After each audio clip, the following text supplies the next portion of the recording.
Russia says it would establish a humanitarian corridor to evacuate civilians from a chemical plant in Severodonetsk as Ukrainian forces wage a desperate battle for control of the city. The new I2U2 grouping of India, Israel, UAE and the US will hold its first virtual summit next month. The first of its kind virtual summit of the grouping will hold discussions on food security crisis and other areas of cooperation.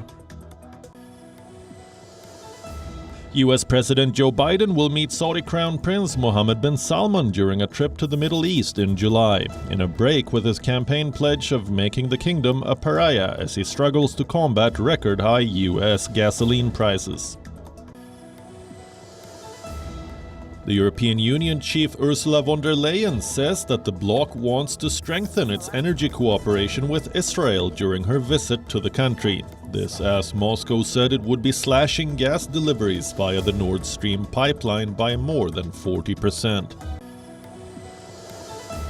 Clashes break out in several cities in Ecuador after police detained the leader of the country's largest indigenous organization after he led blockades in protest against the government's economic policies.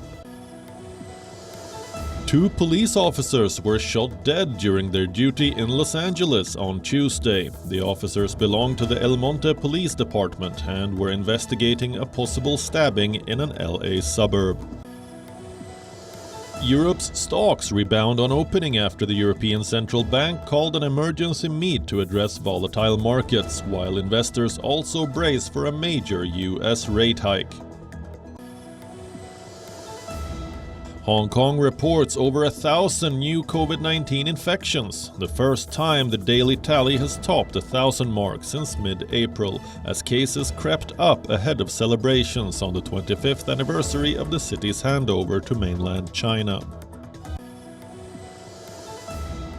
Hungary thrashed England 4-0 and condemned the Three Lions to their worst home defeat since 1928. The Hungarians are top of the Nations League group, which also includes heavyweights Germany and Italy.